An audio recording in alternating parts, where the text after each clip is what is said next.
as much as we football gods and I guess when we have football, our life is back to, you know, to normal stations. But these football players are seeing the most. The demands on footballers are it's just crazy. Increasing competitions. I mean, there was a time when they wanted to do the Super League, and now the Club Mm. World Cup is increasing to 32 teams, I think next year or so. And then we're having a World Cup that's going to have A 40 Club World something, Cup is increasing to 32 teams 32 teams. I don't know where they're going to find those from like 32 from teams. like 8 or whatever. Yeah, I But don't know where they're going how? to find those teams. Okay. How? Like, guys, the commercialization, I know, guys, we love football, but nah, something's got to give. What's your thoughts, guys? Are you guys not complaining? Are you guys okay? It doesn't matter for you guys. I guess we just watching, eh? Look, man, I hate to be the devil in all of this. The truth is, these guys are getting 250K a week. That's not normal. It's not a normal salary. And unfortunately, clubs and federations want to make money. Unfortunately, it goes both ways, you know? And it's a risk for their career, their health, their mental health, etc. That's just what it is, unfortunately. I don't think it's the right thing to do, but what should federations do? If you are demanding 400K a week, where am I getting that 400K a week as a club? Fair point. I think you actually made a good point as far as um, the branding and where all the money is coming from. Like for them to be able to demand and earn those salaries. I mean, obviously the brands that are paying these monies need to also get something in return. So I think you make a very good point. I didn't think of it like that. And just to add on to what you are saying, as far as is a too much uh, football, I think also like we forgot that football is about a squad as well, right? So I think there's too much reliance on a first 11 these days. It's like, yeah, okay, there's a lot of games I understand, but if you are playing soccer in every fucking game, obviously, like he's gonna burn out, right? But your team is not just soccer. You've got 22 or 23 players, whatever it is. So, like, I think coaches also just need to get in the habit of using their squads better, because like that's the point of a squad, guys. you know. So yeah. So on the one side, I think it's much ado about nothing, but on the other side, I also do empathize with the players and the coaches and stuff because I think it is affecting even the quality of the football that we are getting because like players are tired. It's not just a physical thing; it's also like an emotional thing, psychological thing. Like everyone needs a break, and the fact is, these guys. I mean, how much of a break do they have really? They probably only have like 2 or 3 weeks break. Mm, mm, You count also in international obligations and all that stuff. mm. So it is too much. I really think it is too much. Um, so I don't know if I'm answering you, though. I'm more just giving you like two perspectives. I think yes and no. To maybe summarize what I'm trying to say. Yeah, I think I definitely agree with the dog. It's a yes or no. It's totally unfair. I won't even lie to the footballers. But the truth is, you are getting that kind of money. When you were No, demanding, they said, sharp, we'll give you that money. They said, sharp. Hmm. It's no, like work, dog. Like sorry, Turbo. Like if you wanna be the CEO, we're like, okay, sure, we'll make you the CEO. But just know you're gonna earn that fucking money, my guy. Like you know what I mean? Exactly. Like so, I do get it. I honestly do get it. Yeah, but I like Oh, the point that Ndogo touched on, yeah, guys. Football is a team sport. You do have a squad of 22 or more. So is it really the federation's issue or is it the coach's issue that they don't trust their other squad members to actually have the impact that's required for them? You see, that's when it gets to that point of squad depth, who the coach is. How can I'm making an example? How can a Pep Guardiola bench? I'm making an example, bench Rodri and play Calvin Phillips and be comfortable with it. mm, You know, why can't you do the same? If you are Arteta, why can't you bench Saka and play Nielsen? Why don't you have trust in your players? These are your players, you know. You train with them. Those are your players. No one forced you to say take Reece Nielsen. You had the option to get rid of him. You had the option to get rid of Smith Rowe, but you kept them. And then you want us to say there's too many games in them. Ay, Baba.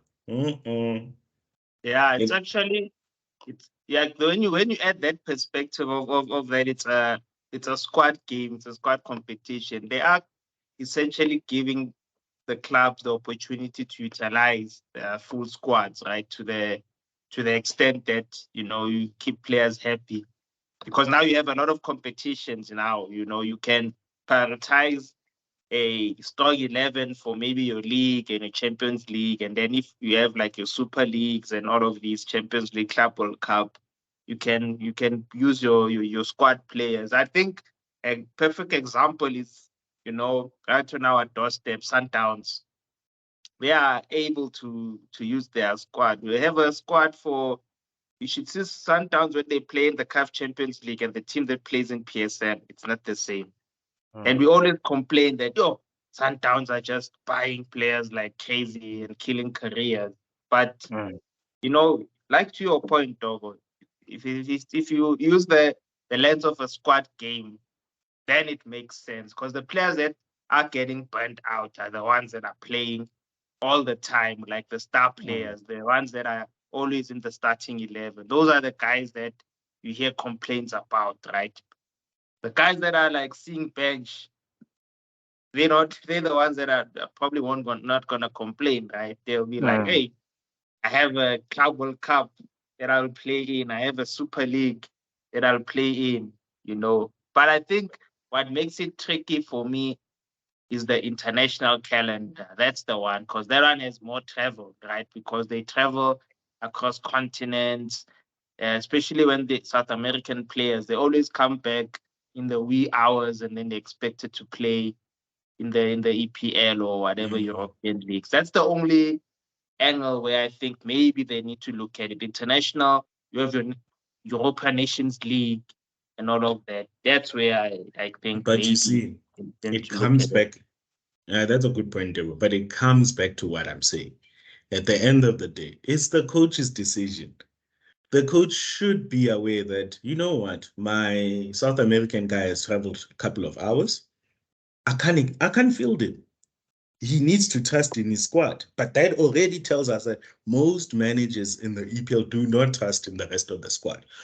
What the federations and the increase of games is trying to do, they're trying to eliminate the thing that players want to leave a club because they're not getting enough minutes. That cannot be an excuse. And unfortunately, in the EPL, we have teams with players who are quality players who are complaining about minutes. How can you have a player that's a quality player complaining about minutes? And it's also like I think it's also a leveler as well, right? Because I think that's kind of also a contributing factor to what makes the EPL so competitive. Is the fact that because the top teams play so much more games because of Champions League and all of those things, the so-called smaller teams who are just in one or two competitions play fewer games, which means they're fresher for the games at the weekend and blah blah blah. So it can make for a more competitive. Because I mean, obviously, if your star players are always fresh, then I mean, your Man Cities will run away with the league every fucking week. Like we'll have more invincible seasons. You know what I mean? So because they've got so many commitments, Man City, and injuries and whatever, Wolves was able to beat them last week. You know what I mean? So yeah, I think both Pep and stuff they're complaining like you already win everything, my guy. Like why? Like okay, fine, well-being of the players, yes, yes, I understand that perspective, but like there's really no need for you to be complaining like the way you are. Like, just use the rest of your play. If you want to make things interesting for yourself, give your star players a break. Like, play with your B team. Let's see, like just how good your coaching is. You know what I mean? And Exactly. Utilize so, your Exactly. yeah. yeah, man. You see, for a squad like Man United, I understand. And the reason I'm saying I'll say I'll understand for a squad like Man United, they don't have the squad depth of Man City.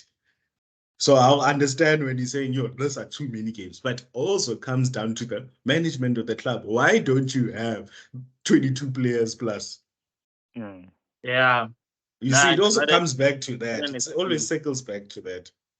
Not an excuse. But another angle, guys, we when we were in high school or primary school, we used to say that global warming is a myth. But guys, don't you have you heard like that the amount of emissions from like aeroplanes that happen, because of the travel and all of that?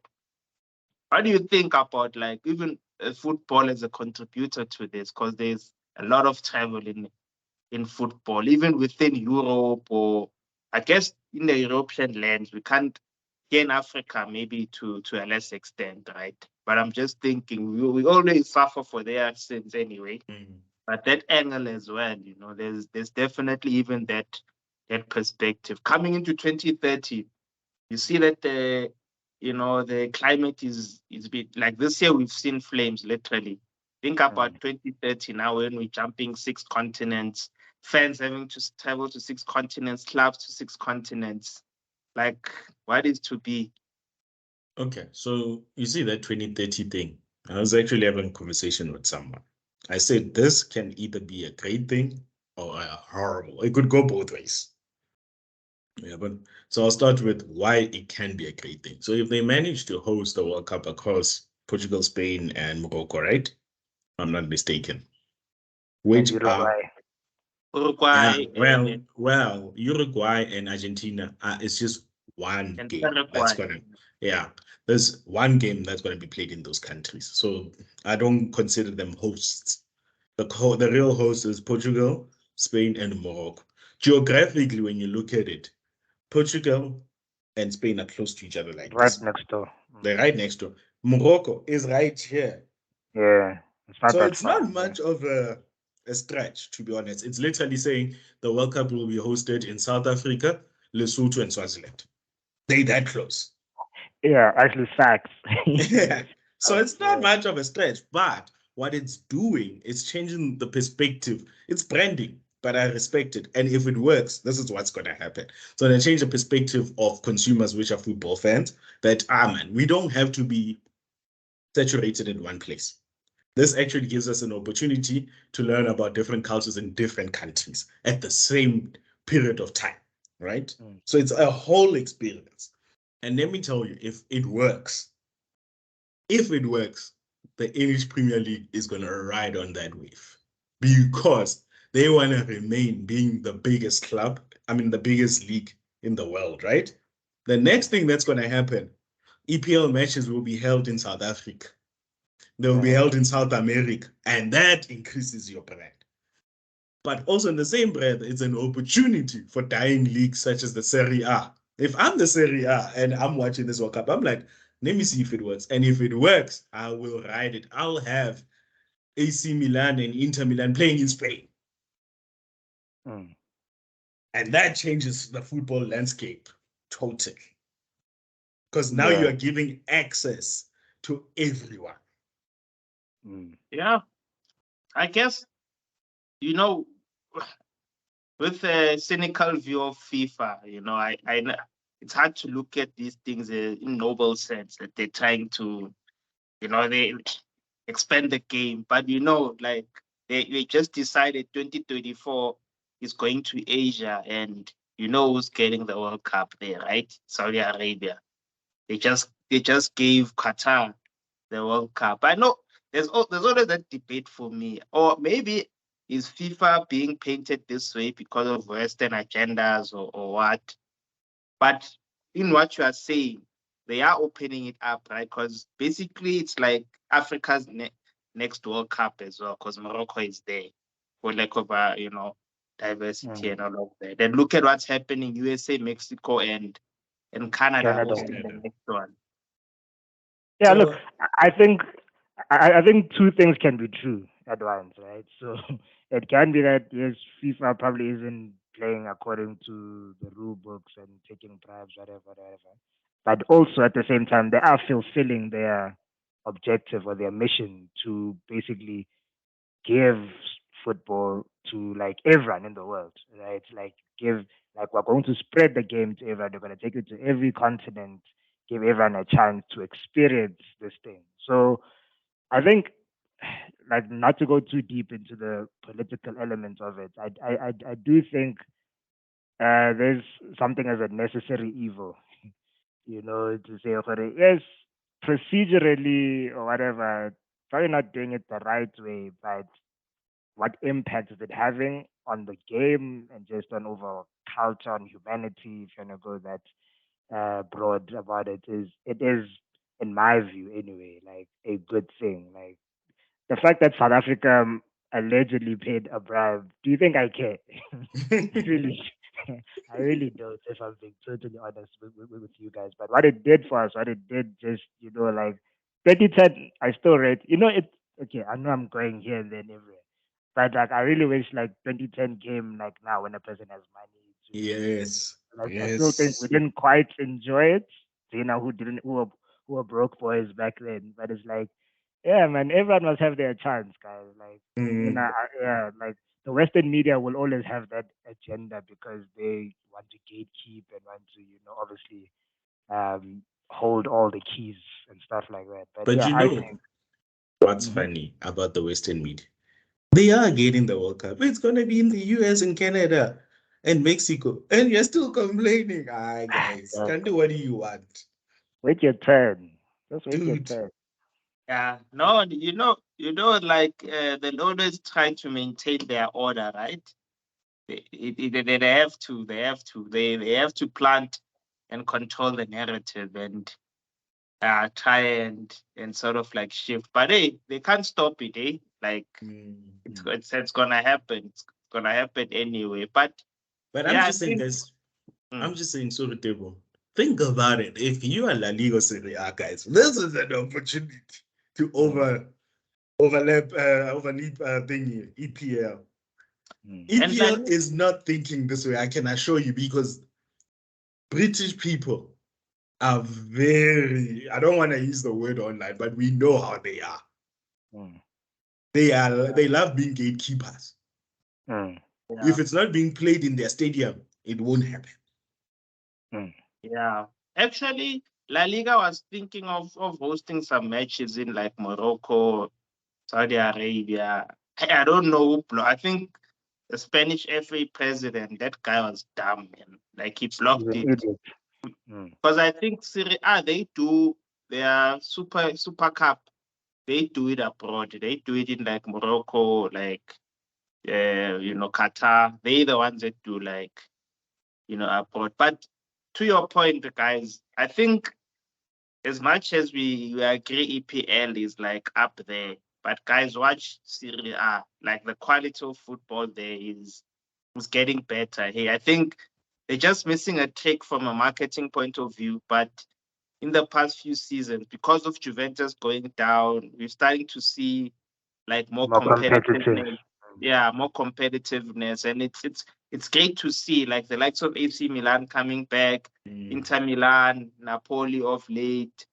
I think to your point, Kamza, they also need to start looking at like creative ways of marketing their product because BPL, they're on top, right? And they're riding on it. But I tell you now, these other leagues, based on like quality and Mm. competitiveness, there's a trick there. I agree with you. The only problem with Serie A, too many politicians are owning those clubs or getting involved, too many gangsters, and Mm, number three, no reinvestment into the actual club. And that will always be their downfall. If you are Mm, not improving your stadiums, your training facilities, and you're not paying your players, you're most likely to become a selling league, no matter how good that football is. yeah, yeah. My view will always just be like it's like EPL is the blueprint, right? Like it's about selling a package. Like Mm. the actual quality of the football, to use Didangwe stats, is maybe like 25% of what people buy into. Like you need to sell the culture, you need to sell like the fucking ambience of the stadiums. You need to create like narratives. You need to create like rivalries. Like how many rivalries or derbies does the EPL have? There's so many, dog. Like it's Man United, Liverpool, it's Arsenal, Man United, it's Arsenal, Spurs. There's 100 London derbies. Like it's Liverpool. Like there's so many like narratives. Like almost every weekend, it's like, yo, there's a big game. Exactly. Even if it's a fucking top of the table team versus like Liverpool and Everton, dude. Like Liverpool is great, Everton is shit, right? But like when they play each other, it's like, oh, you know what I mean? So yeah, like there's so many things that I think these other leagues can just learn off of. Just create like narratives, create a package, create a whole like storyline kind of, so to speak. Just make it WWE also, like you know what I mean? Like interview refs. Like I know like, and maybe we can now transition into like VAR and stuff like that. But like this thing of referees not being held accountable for me is just criminal. Like you know what I mean? And I think Serie A or La Liga or something can create a thing like that. I mean, I know League One in France, they had for a few games where they mic'd up the refs during a game, and you could hear the refs speaking to the players and explaining decisions and blah blah blah. And I found it interesting. Obviously, I don't speak French; I had to read some subtitles, whatever. But I still found it like captivating. Like, oh, this is cool. It's something different. You know what I mean? So I think like a lot of these leagues are just missing that trick. Like, just create something like a gimmick, if you will. You know what I mean? Like just like hook us, and then once you've got us interested, then you know what I mean. That's actually that's a good point, Togo, because like think about it. If we have to watch from a technical point of view on football, Spanish La Liga, those teams play much better than English Premier League teams, like without a doubt, right? Yeah. But watching a Spanish La Liga match, like even the commentators are like they're not energetic. Like it's one guy. You're commentating with one guy. Like, oh yes, you know what I mean. It's not conversational. Like, it's not, like even the EPL matches when they advertise them, like there's like a lot of subplots. Have you seen it? Like they even call it Premier League productions. Like that's how you know that they package their thing. It's a package. They even have that fantasy Premier League website. That drives even the fan engagement. Even they give us content around interviews. Like that's the element. It's like you're playing FIFA, but you're watching it as well, right? Yeah. That's the element that I hope. You think PSL can do that, guys? I don't know. I don't know about if PSL can do that, but all I know, Kaizer Chiefs can do that. Kaizer Chiefs can do that. They launched Ama Chips, guys. You're sleeping on Kaizer Chiefs. Did you see that Pirates thing? You see the Pirates when they won yesterday? They had like a little graphic, and they drew Pirates players on the boats, whatever, sea robbers, and then one of the players was eating the Kaizer chips. You see that shit? Yeah. So like I like stuff like that. Like look, I mean, I'm a Chiefs fan, but you know what I mean. Like I found that funny. It's like okay, Here's the thing, right? It Theatrics, sounds bizarre that Chiefs launched chips, but like I thought about it over time, and I'm like, you know what? That club knows how to make money. No matter what we say, that club just knows how to make money. It's a business, my boy. Yeah, no, they're more of a brilliant, man. They're more of It's a like business. Arsenal now. Arsenal is slowly transitioning to like a fashion label. It's like you know what I mean. So all these guys, they need to branch out a bit. I mean, football still needs to be the main focus. Like Chiefs, just because you're selling chips doesn't mean we're happy with what we're seeing on the pitch. Yeah. But it's like, yeah, I get it. Yeah. To be honest, going back to Arsenal, right? Arsenal are doing too much with that fashion thing. We don't have enough money. Much. That's not mine. Dave, do you understand how many new t-shirts we have? Everyone's like, Arsenal's trying to get us broke. Everyone in the whole world, they're like, Arsenal's trying to get us broke. And they're like $2,000 each. Yeah. Like, guys, I can't keep up. It's like fashion, making a fashion statement. Yeah.